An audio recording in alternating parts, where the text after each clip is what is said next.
Is Octopath Traveler 0 going to be worth your time? Let's unpack that in this video as we discuss my impressions from the demo 3 hours later. In this review, I will talk about the good, the great, my personal nitpicks, and something that genuinely surprised me during my time with this demo. The Octopath series is a shining jewel in modern gaming, unquestionably one of my favorite modern RPG franchises. Despite this fact, I've given the mobile gacha title in this series, Octopath Traveler Champions of the Continent, a wide berth because, well, mobile and gacha, and because of the fact that Octopath Traveler 0 is based off of said mobile title, I approached the demo with a little bit of apprehension. Still, I love Octopath 1 and 2 to pieces, and that's where I was coming from in checking this demo out. It's colloquially said that you should save the best for last, but I'm a rebel, and I want to talk about what I loved in this demo first.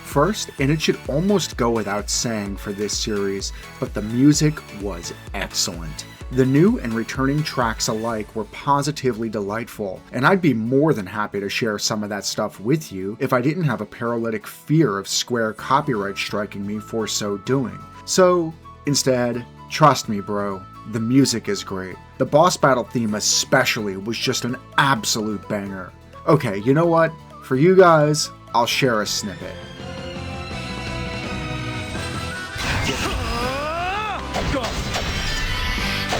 That did it. Let's make this quick. You can't run! Seriously? I'm going to lift at the gym to that tune for years, I'm certain. By the way, if you're new to my channel and you're enjoying this video so far, consider giving me a like and a sub. I'm a brand new YouTuber, and all of the support means the world to me. Sticking on sound for a moment, I found the English dub voice acting to be pretty good too. While a title that's ostensibly a spin-off of a mobile game could have just phoned this in, the effort here is clear and does not go unnoticed. The voice acting, for my money, was great.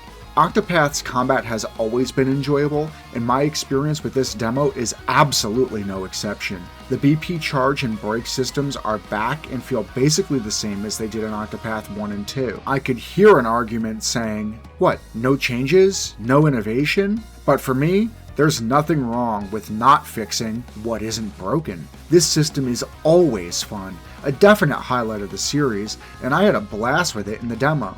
And further, I definitely did notice some interesting changes happening in the character building and customization side of things, where there are floating skill slots that can move certain skills between characters regardless of what job they have set. I definitely didn't get a chance to deep dive here in the demo, but I loved what I saw.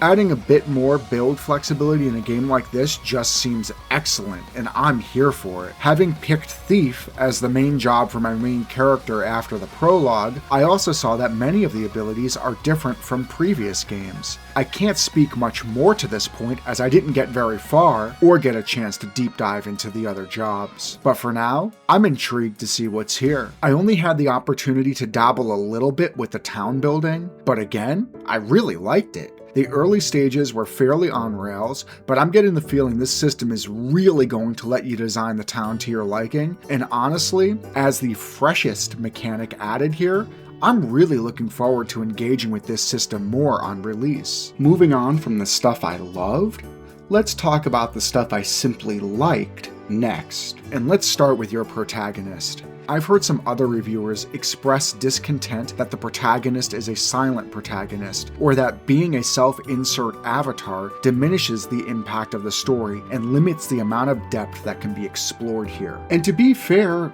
these are points well taken. I do see where they're coming from, but so far, I didn't have any problem with the dynamic at play here at all, and honestly, I don't think I will. While I generally agree that I don't like silent protagonists, and that they're broadly better served as relics of yesteryear, Octopath always had a pseudo-sandboxy feel to it, giving players a lot of choice and freedom as to how to tackle their adventure. Though I think it can be said that the first two Octopaths, and especially the second one, indeed had some compelling story beats to be sure, the spirit of Octopath is such that it's about player choice and player freedom, so I found myself actually seeing the player avatar approach to the scenario as quite fitting. I enjoyed it, especially since other NPCs like Stia, Fen, or the villains are still otherwise able to carry the story. I can't say how well this will hold up for the whole playthrough, but for as much as I've played, it worked. Secondly, and after serious consideration, I like the way I think this entry is putting a spin on the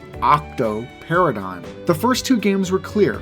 The quote Octopath meant 8 travelers, or 8 characters, one of whom you pick as your protagonist, but the other 7 to become your companions, each serving as one of the 8 main job classes of the game world. This time, it's looking like you get your Octo in 2 different ways. First, it seems like your main character will have access to all 8 of the main job classes to freely rotate through. I cannot confirm this, but at least as far as I made it, the game menu told me that I would be able to unlock the other jobs as I grew in the one I selected. Whether that means I'll get all 8 or merely a choice subset remains to be seen, however. And the second way this game expresses its Octo paradigm is that the game's new battle system allows 8 characters in a fight, 4 in the front rank and 4 in the back who can be rotated in. I didn't make it far enough to engage with this system aspect of the combat myself, since I never got more than 4 party members personally. I can't fully speak to how well this will shake out, but at first blush,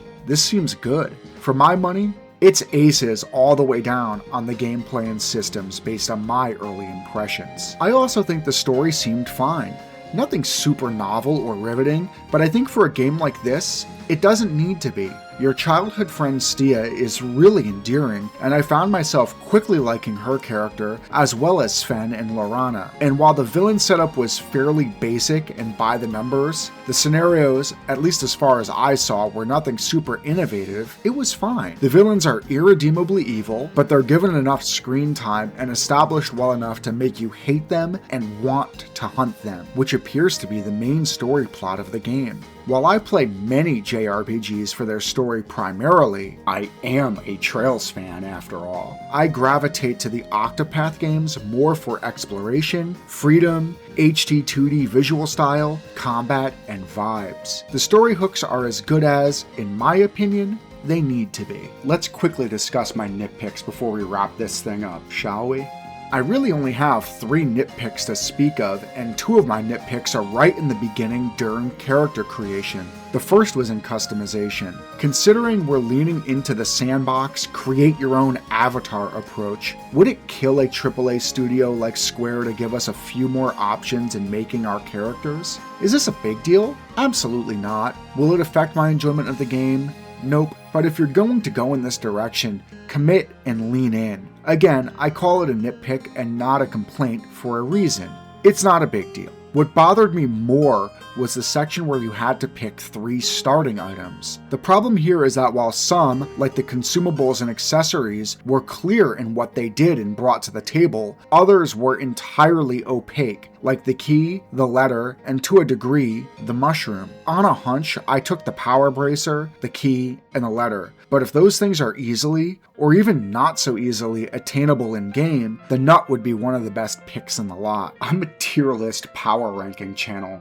I'm a bit of a power gamer, I can't help myself. In seriousness, my guess is that none of this is probably that big of a deal, but I didn't love this. If it was just a matter of choosing an accessory to slant your character towards, say, physical or elemental attack power, one choice of a stat boosting consumable, and maybe a choice of a quote rare story beat thing, I could be down with it, but picking essentially blindly didn't feel good, even though I don't know what the implications of these choices are yet. My last nitpick, and finally, is a note on the graphics.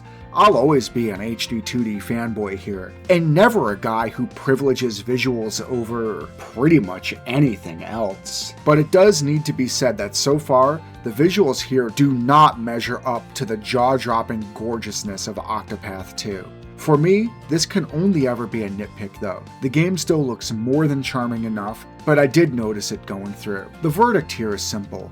I love Octopath, I immensely enjoyed the demo, and this is going to be a day one pick up and play for me. Will this game measure up to how much I loved Octopath 2? Frankly, I doubt it, but there are some choices here like the character recruitment and town building that I'm really looking forward to, and others that I'm as of yet unsure of, like the mysterious starter items or the fact that our protagonist is silent. Either way, I'm hard-pressed to imagine I'll have anything other than an excellent time with this offering once I get my hands on it. If you haven't checked it out yet, there's a free demo on Steam that lets you play for up to 3 hours on a save file that can later be carried over to the full game at launch. This is more than enough time to at least complete the prologue scenario, and I absolutely recommend checking this one out. And that's all I've got for today, friends. Check out the demo, link in the description, and see if you like it as much as I did. This is Nick BRPG. Here I talk about all things RPG, with turn-based and JRPGs being my absolute favorite. Thank you so much for tuning in, and I'll catch you in the next one.